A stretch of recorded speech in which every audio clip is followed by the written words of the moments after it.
Kiddushin 71b. Here, in the final clause, is referring to marrying a woman to him. And the halacha is that a family with no presumptive status requires investigation before one of them marries. There, in the penultimate clause, it is referring to the court removing a woman from him. The husband is not forced to divorce her unless it has been proven that they may not remain married. Rav Yosef says anyone whose speech is Babylonian, in other words, anyone who speaks the Babylonian language with a Babylonian accent, is allowed to marry a woman without having his lineage examined. The presumption is that he is Babylonian, and the lineage of Babylonian families is unflawed. The Gemara comments, but nowadays, when there are swindlers who may speak with Babylonian accents in order to avoid scrutiny, we are concerned even about those who speak like Babylonians. The Gemara relates, the sage Zeiri, a Babylonian, was avoiding Rabbi Yochanan, who was from Eretz Yisrael, since the latter kept saying to him, "Marry my daughter." One day, when they were walking along the way, they arrived at a large puddle of water. Zeiri lifted Rabbi Yochanan upon his shoulders and carried him over the puddle out of respect. Rabbi Yochanan said to him, "Our Torah is fit and worthy of honor in your eyes, and yet our daughters are not fit? What is the reason for not wanting to marry my daughter?" Rabbi Yochanan continued, "If we say a reason not to marry my daughter is from that which we learned in a Mishnah in 69a, there were 10 categories of lineage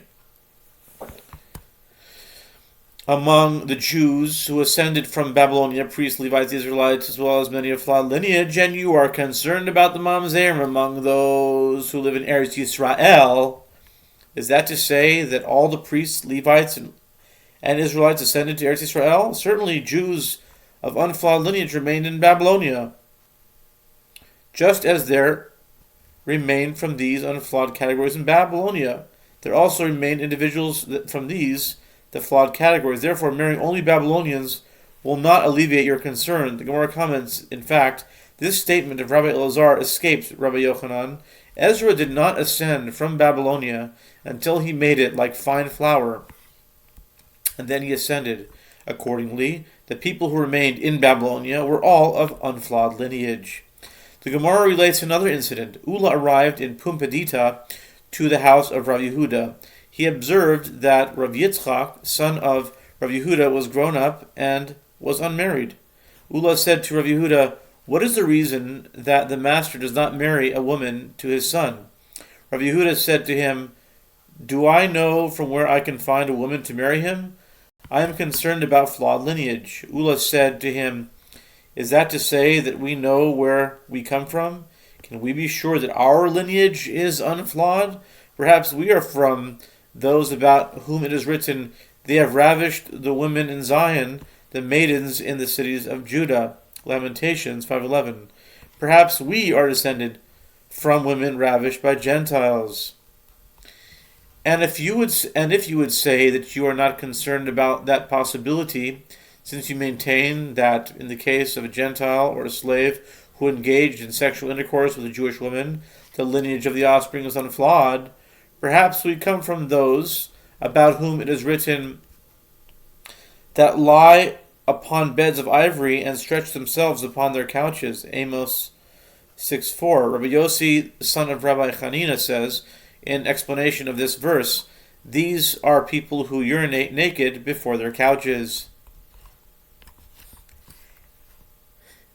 And Rabbi Abahu ridiculed this interpretation and said, if so, if this was their sin, is this what is written? Therefore now shall they go captive at the head of them that go captive? Amos 6:7. Could it be that because they urinated naked before their couches, that they go captive at the head?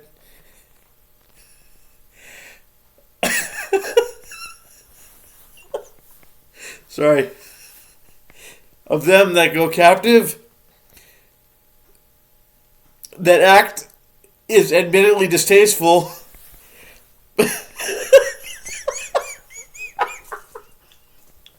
I don't know, I just couldn't help myself. But it is not so severe a transgression to warrant such a punishment. Rather, Rabbi Abahu says, these are people who eat and drink together, and attach their beds together, and exchange their wives with each other, and befoul their couches with semen that is not theirs. The Jewish people include the descendants of such people who are full-fledged mamzerim. Wow. Rabbi Yehuda said to Ula, if so, what shall we do? How can we clarify which families are of unflawed lineage? Ula said to him, go after the silence, like the way of the people of the West, Eretz Yisrael, examine. When two people quarrel with each other, they observe which of them becomes silent first. Then they say, this silent party is of finer lineage. Rav says the silence of Babylonia is its lineage. In other words, this is an effective method of examining a person's lineage in Babylonia as well. The Gemara asks, is that so? But Rav arrived at the house of the son of a vinegar strainer and examined them. What is not that he conducted an examination into their lineage? The Gemara answers, no. He conducted an examination into their silence. This is what Rav said to those conducting the examination. Examine whether they become silent when they quarrel, or whether they do not become silent. Rav Yehuda says that Rav says, if you see two people feuding with each other, there is a trace of unfitness in one of them. In other words, there are grounds to suspect that the lineage of one of them is flawed. Consequently, that one is prevented by heaven from joining the other through marriage, and that leads them to feud with each other. Rabbi Yehoshua ben Levi says, if you see two families feuding with each other, there is a trace of unfitness in one of them, and that family is prevented by heaven from joining the other. Rav Papa the elder says, in the name of Rav, Babylonia is healthy with regard to lineage and clear of suspicion. Mishon is dead, meaning that all of its inhabitants have flawed lineage. Media is sick, and Elam is moribund. The Gemara clarifies, and what is the difference between sick and moribund? Most sick people recover to a healthy life, whereas those who are moribund are destined for death. Likewise, the majority of the residents of Media had unflawed lineage, while the majority of those living in Elam had flawed lineage. After having determined that those from Babylonia are presumed to have unflawed lineage, the Gemara clarifies what the borders of Babylonia are with regard to this issue. Until where does the width of Babylonia extend? Rav said, until the river Azak, which empties into the Euphrates. And Shmuel said, until the river Yomi, which also empties into the Euphrates. The Gemara asks, until where does the border extend upward, meaning northward, up on the Tigris? Rav said, until the place is called Bagda and Avna. And Shmuel said, until Mushakenai. The Gemara asks, but according to Shmuel, isn't Mushakenai, let's see here, Mushkaneh included in Babylonia?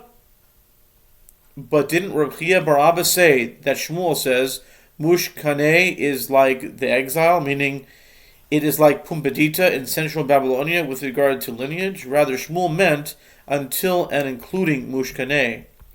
The Gemara asks, how far does the border extend downward, meaning southward, on the Tigris? Rav Shmuel said, until the city of Lower Apamia. The Gemara comments, there are two cities called Apamia, the upper one and the lower one. In terms of the lineage of their residents, one is unflawed and the other is flawed, and they are separated by a distance of a parasang, or parsa, and they are particular with regard to one another. The residents of the two cities avoid each other to the extent that they do not even loan each other fire to prevent them from developing a closeness with each other. And your mnemonic to remember which is that The unfit one is that one that speaks the Mishon dialect. As stated above, Mishon is considered dead with regard to lineage. The Gemara further clarifies how far the border extend upward, meaning northward, on the Euphrates. Rav said until the fortress of Tulbakne. And Shmuel said under the bridge over the Euphrates. Rabbi Yochanan said until the crossing at Gizma. The Gemara relates, Abai would curse, and some say it was Rav Yosef that would curse, one who ruled in accordance with the opinions of Rav, as he held that Rav extended the border too far north. The Gemara is puzzled by this statement. Why did he curse one who ruled in accordance with the opinion of Rav? But did he not curse one who ruled in accordance with the opinion of Shmuel? But the bridge over the Euphrates is further north than the fortress of Tulbakne. Rather, he would curse one who ruled in accordance with the opinion of Rav, and all the more so one who ruled in accordance with the opinion of Shmuel. And if you wish, say, in fact, he cursed one who ruled in accordance with the opinion of Rav, but he did not curse one who ruled in accordance with the opinion of Shmuel, and the bridge over the Euphrates actually stood lower down. In other words, further south. In their times, the bridge was to the south of Tulbakne, and Abai agreed that it was in Babylonia.